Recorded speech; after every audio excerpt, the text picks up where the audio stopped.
Okay, welcome back, everybody. It's the Pest Control Guys.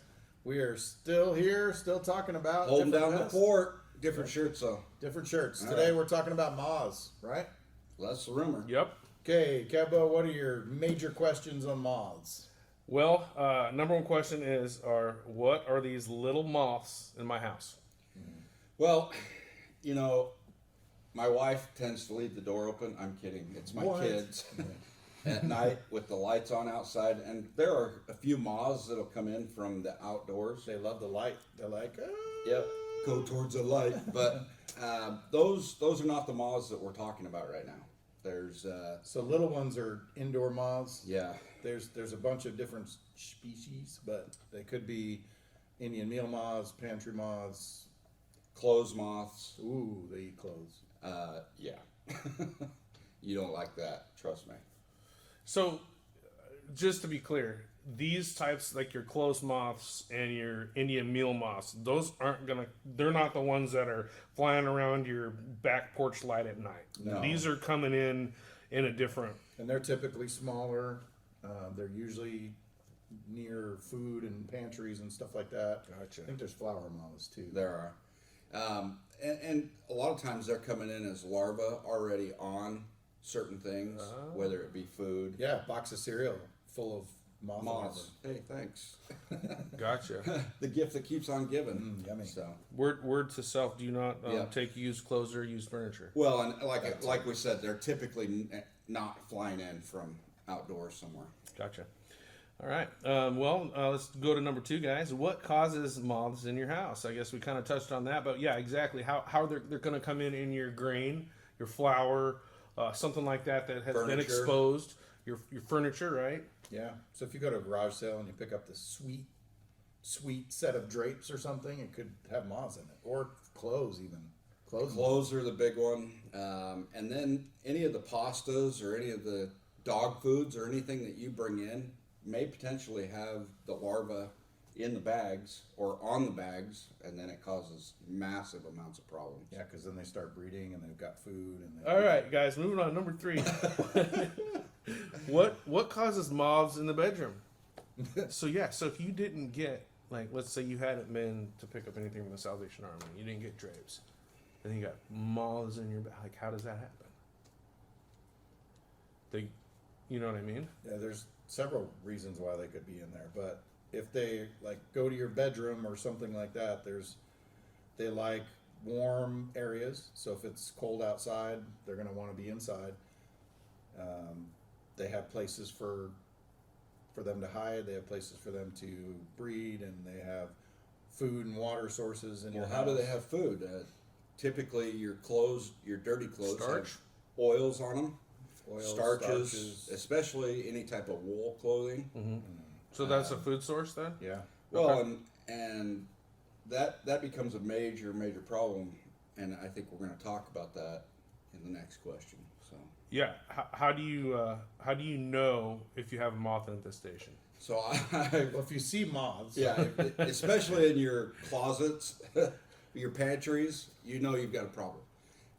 So if you've had clothes in your closet forever and you go to pull them out and they've got what looks like spider web or little cocoons, cocoons on them, then that's likely why. or you go to put a suit on and it's got holes in it. Oh, I've never done That that. would be terrible. We've actually had attorneys or doctors that had really nice, expensive suits, closets full of them, that their entire wardrobe was ruined by these moths, these clothes moths. Wow. So let me ask this: Do they hang out? So are you going to get a pantry moth to hang out with the clothes moth to hang out in the pantry, or do they kind of stick to their They area? stick to their food source, Right. But you can have several different Yeah. species. But Okay. If you've got a draw for them in those areas, yeah, they could hang out. They're simpatico. But so your pantry moths are typically going to be in the kitchen areas, but we've seen them in areas where people keep their dog and cat food. Yeah. We've seen them in bathrooms. What's a potpourri? Anywhere that Oh. there's potpourri, we've Potpourri, seen it. yeah. But yeah, it can happen anywhere. So you might also see like on your clothes or on the carpet or on the drapes, small crusty Oh, nastiness. yeah. Yeah, that could be from moths as well. We've seen the cocoons piled up in tiny cracks and crevices, and they have larvae in them. Those are moth larvae. Or if you open a box of pasta or cereal or something, and they're, like I said, it looks like webs or little things in the corners. That could be, pantry moths. Or Well, any Indian type of moths. casing that looks like it might have been Oh, like a little cocoon thing. casing or a larva casing. Nasty. And you will see these in your home. Look, And nobody's they're not all immune to flying. this. They're not all flying either. Sometimes they're just sitting on things or in the corners, and Yep. they're thigmotropic too. I think I don't know what they are. They're stupid. expensive They're and stupid crazy. metropic. Yeah, that's what they are. The issue that people have though with a lot of these things with the moths is, well, I'll just take a vacuum like Tommy Boy and suck them up. It's pretty fun. Yeah. The problem is that's not going to get rid of them, and basically the main thing you have to do is call a local licensed professional.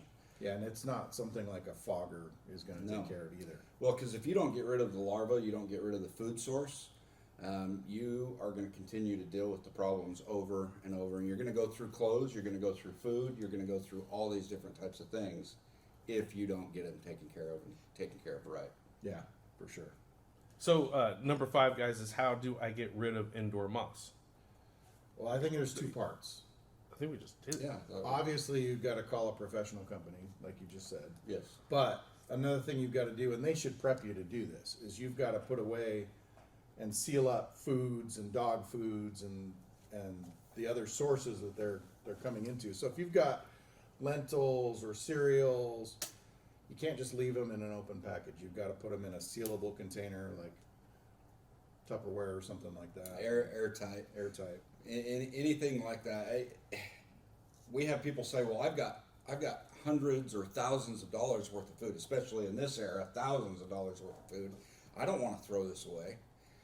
Well, Store it properly. yeah, store it properly. Put it in those Hey, sealed. if you want to eat all those cocoons and larvae, that's Yeah, fine with we're us. cool. But make Pro- sure you protein, start- right? Yeah, it's good. Yeah. It's good But for when you. when a licensed professional asks you to do something, there's a reason they're asking you to do it. And if they're not, there's a problem. There will continue to be a problem.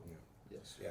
So I want to go a little off script here because I find this interesting, and it was something I was dealing with just recently here, guys. So these bug bombs that people use for moths, roaches, fleas, okay?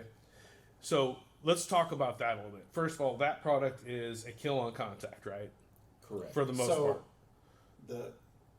they work partially. Because they're going to kill a few of the flying insects and stuff that are out in the open. You'll see some dead spiders. And Yeah, things, and but so that's the thing is you buy something, you try it, and you're like, oh, it works because I see something dead.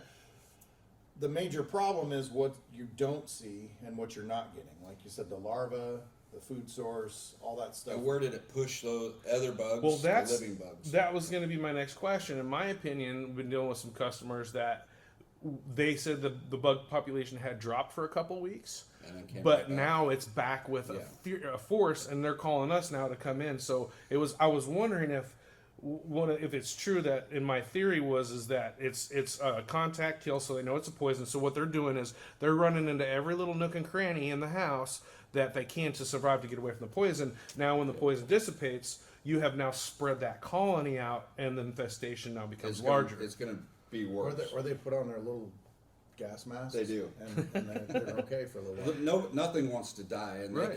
they can feel those types of things coming.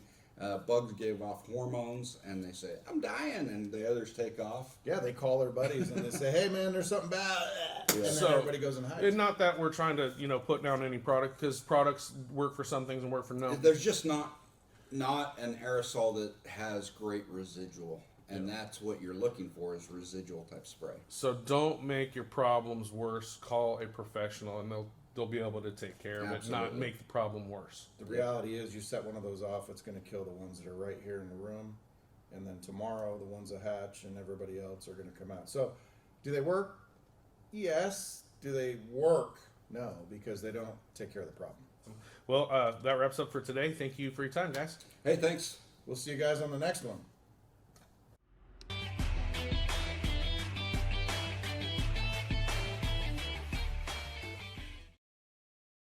All right, guys, let's go over some moth jokes. Moth jokes. I can't imagine this Yeah, is gonna moth go jokes. well. I got 7 of them. Okay, hit me. Well, no, you're gonna do a couple of them. Okay, well, you start. Hey, so why did the moth kill the other moth? You didn't like him? Well, that's part of the reason. But he was also a member of the Mothia. The moth. Yeah. How can you tell if a moth farts? I know how my no, No, I'm a not gonna moth. go there. A moth. I don't know. He flies straight for a little bit. I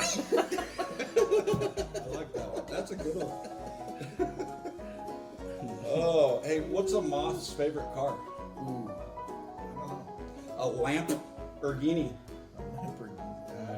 Cause Yeah, okay. I get it. Two Sorry. and two together. There's not many moth jokes out there that are great.